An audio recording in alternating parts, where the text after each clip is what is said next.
మీకు తెలుసా, ఒకప్పుడు భూమి మీద భారీ జీవులు తిరిగాయి. ఏనుగుల కంటే పెద్దవే, సింహాల కంటే భయంకరమైనవి. అవి ఒక్కసారిగా పూర్తిగా మాయమైపోయాయి. ఎలాంటి హెచ్చరిక లేదు, ఎలాంటి తప్పించుకునే అవకాశం లేదు. అలా డైనోసార్లు ఎలా అంతమయ్యారు? ఇప్పుడే నిజం తెలుసుకుందాం. సుమారు 66 మిలియన్ సంవత్సరాల క్రితం భూమి పూర్తిగా వేరుగా ఉండేది. మనుషులు లేరు, నగరాలు లేవు, కార్లు లేవు.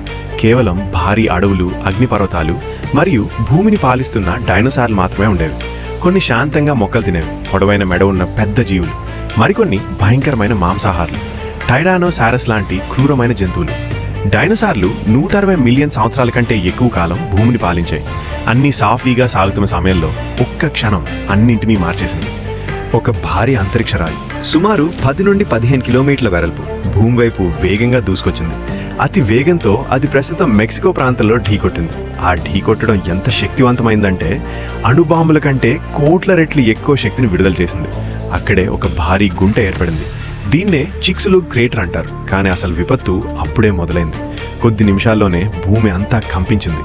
అగ్ని పర్వతాల్లా అడవులు కాలిపోయాయి. సునామీలు తీరాలను తాకాయి. ఆ తర్వాత ధూళి, పొగ వాతావరణంలో నిండిపోయి సూర్యకాంతిని పూర్తిగా అడ్డుకుంది. భూమి క్రమంగా చీకట్లోకి వెళ్ళిపోయింది. మొక్కలు పెరగడం ఆగిపోయింది. సూర్యకాంతి లేకపోవడంతో ఆహార శృంఖల పూర్తిగా కూలిపోయింది.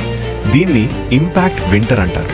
నెలల తరబడి, బహుశా సంవత్సరాల పాటు భూమి చల్లగా, చీకటిగా మారిపోయింది. మొక్కలు చనిపోయాయి. శాకాహారులు ఆహారం లేక మరణించారు. మాంసాహారులు కూడా అంతమయ్యాయి.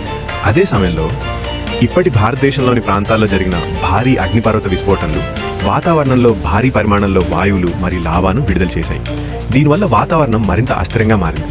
భూమి అప్పటికే పెద్ద సంక్షోభంలో ఉంది. ఈ ఘటన దాన్ని మరింత తీవ్రమైంది. కానీ అన్నీ అంతం కాలేదు. దాక్కోగలిగే శక్తి ఉన్న చిన్న జంతువులు, ఏదైనా తినగలిగినవి, చల్లని వాతావరణాన్ని తట్టుకోగలిగినవి మాత్రమే బతికాయి. అందులో ఒక ప్రత్యేక గుంపు జీవించింది. చిన్న రెక్కలతో ఉన్న డైనోసార్లు. వాటే తర్వాత కాలక్రమేణా పక్షులుగా మారాయి.